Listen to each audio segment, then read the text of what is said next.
अजित पवार आपल्या बालेकिल्ल्यातच विधानसभा निवडणुकीसाठी तयार नाहीत. नमस्कार, सोशल चर्चामध्ये आपलं स्वागत आहे. बारामतीमधून निवडणूक लढवण्यासाठी मी फारसा इच्छुक नाही.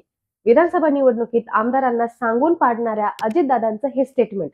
कार्यकर्त्याकडून बारामतीच्या विधानसभेसाठी जय पवार यांच्या उमेदवाराची मागणी होती. या पत्रकारांच्या प्रश्नावर अजितदादांनी दिलेले हे उत्तर.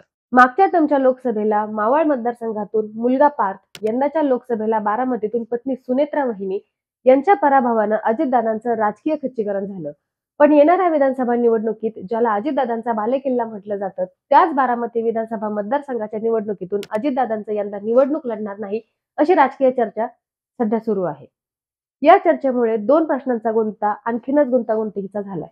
पहिला म्हणजे बारामतीतून अजित पवार नाही तर नेमकं कोण, आणि दुसरं म्हणजे अजितदादा बारामतीतून नाही तर कुठल्या मतदारसंघातून निवडणुकीच्या रिंगणात उतरणार, याचा आगामी विधानसभा निवडणुकीसाठी हक्काचा बालेकिल्ला सोडून दुसऱ्या मतदारसंघातून निवडणूक लढवण्याची रिस्क अजितदादा का घेतायत?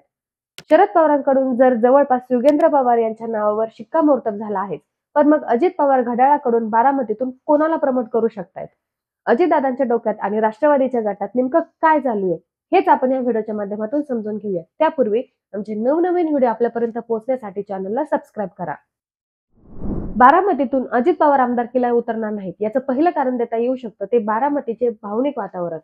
शरद पवारांनंतर बारामती विधानसभा मतदारसंघ हा अजित पवारांचा बालेकिल्ला समजला जातो. इथं अजितदादांच्या विरोधात लढत देण्यासाठी विरोधकांना उमेदवाराची आयतावरी करावी लागते. सारी ताकद खर्ची घालूनही अजितदादांचं लीड कधीच 50,000च्या खाली येत नाही. पण राष्ट्रवादीच्या फुटीनंतर जसं राज्याचं राजकारण बदललं, तितक्याच वेगानं बारामतीचंही बदललं. अजितदादांनी सुप्रिया सुळे यांच्या विरोधात पत्नी सुनेत्रा पवार यांना तिकीट दिलं. खासदारकीच्या निवडणुकीला कौटुंबिक राजकीय आखाडा बनवून टाकला. खरं तर आपल्या कार्यकर्त्यांशी कॉन्टॅक्ट चांगला आहे. पदाधिकारी, कार्यकर्ते, हितचिंतक यांच्या जोरावर आपण किमान आपल्या विधानसभा मतदारसंघातून तरी सुनेत्रा पवारांच्या पाठीशी मोठं लीड देऊ शकतो, असा अजितदादांचा अंदाज होता. पण तो सपशेल फेल ठरला. बारामतीतूनच सुनेत्रा पवार 40,000हून अधिकांच्या मतांनी पिछाडीवर गेला. हा आकडा स्पष्ट सांगतो येणाऱ्या विधानसभा निवडणुकीला बारामतीची जागा अजितदादांसाठी डेंजर झोनमध्ये आहे. शरद पवारांच्या बाजूने असणारी सहानुभूती अजूनही ओसरलेली नाही. त्यामुळे जर लोकसभेचा निकाल विधानसभेला कायम राहिला तर अजितदादांचं राजकीय करिअरच शून्यात जाऊ शकतं. त्यामुळेच ते बारामतीतून जय पवार यांना निवडणुकीच्या रिंगणात उतरवून आपल्यासाठी कर्जत किंवा चिंचवड सारख्या दुसऱ्या सेफ मतदारसंघातून आमदारकीला उभे राहू शकतात. अजितदादांच्या बारामती विधानसभा मतदारसंघातून निवडणूक न लढण्याच्या चर्चेला आणखीन बळ मिळालं ते कर्जत जामखेडमध्ये चाललेल्या हालचाली पाहून. कर्जत जामखेडमध्ये अजितदादा निवडणूक लढल्यास काय होईल असा ग्राउंड सर्व्हे सुरू असल्याची माहिती स्वतः रोहित पवार यांनी दिली होती. त्यामुळे अजितदादा कर्जत जामखेड विधानसभा मतदारसंघातून निवडणूक लढता येईल का याची चाचपणी करत असल्याचं राजकीय वर्तुळात बोललं जाऊ लागले. भविष्याच्या दृष्टीने लढत द्यायची झालीच तर एक सेफ मतदारसंघ असावा, या जाणीवेतून अजितदादांनी कर्जत जामखेड विधानसभा मतदारसंघाची बांधणी केली होती. रोहित पवारांना 2019 मध्ये निवडून आणण्यासाठी खरी ताकद ही अजितदादांनीच लावल्याचं बोललं जातं. कर्जत जामखेडमधील राष्ट्रवादी फुटीनंतरची कार्यकर्ता आणि पदाधिकाऱ्यांची मोठी फळी ही आजही अजितदादांच्या पाठीशी असल्याचं पाहायला मिळतं.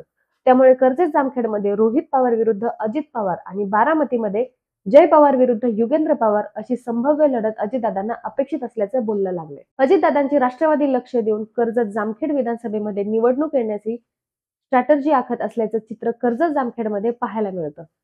तिसरा मुद्दा येतो तो अजितदादांना विधानसभा निवडणुकीत राज्याच्या राजकारणात लक्ष घालता येणे. लोकसभा निवडणुकीला इन 4 जागांवर लढत देणाऱ्या अजितदादांच्या राष्ट्रवादीने सगळा फोर्स हा बारामतीच्या जागेसाठी लावला होता. ननंद विरुद्ध भाऊजाई अशी लढत लढवून अजितदादांनी बारामतीची जागा प्रतिष्ठेची बनवली होती. निवडणूक प्रचारात तर ते अक्षरशः बारामतीमध्ये तळ ठोकून बसले होते. त्यामुळे त्यांना इतर मतदारसंघात फारसे लक्ष घालता आलं नाही. त्याचाच फटका म्हणजे बारामतीची जागा तर गेलीच, पण अवघ्या एका जागेवर अजितदादांच्या राष्ट्रवादीला विजय मिळवला. तर दुसऱ्या बाजूला शरद पवारांनी नवं नाव आणि नवं चिन्ह असून देखील तब्बल 8 जागांवर दणक्यात विजय मिळवला. लोकसभेला झालेली चूक अर्थातच अजितदादांना विधानसभेला पुन्हा करायची नाही. जर अजितदादा यंदाही बारामती विधानसभा मतदारसंघातून निवडणुकीच्या रिंगणात उतरले तर ते मतदारसंघात अडकून जातील. महाराष्ट्रातील इतर विधानसभा मतदारसंघात त्यांना लक्ष घालता येणार नाही. त्यामुळे बारामतीतून मुलाला उतरून आपल्या कार्यकर्त्यांची फौज त्यांच्या पाठीशी लावून अजितदादा दुसऱ्या विधानसभा मतदारसंघातून लढत देऊ शकतील. तर मंडळी, तुम्हाला काय वाटतं, अजितदादा कोणत्या मतदारसंघातून उभे राहू शकतात हे आम्हाला कमेंट करून नक्की सांगा. आणि जर तुम्ही हा व्हिडिओ Facebook आणि Instagramवर पाहत असाल तर आम्हाला नक्की फॉलो करा, म्हणजे आमचे येणारे नवनवीन व्हिडिओ तुमच्यापर्यंत पोहोचतील.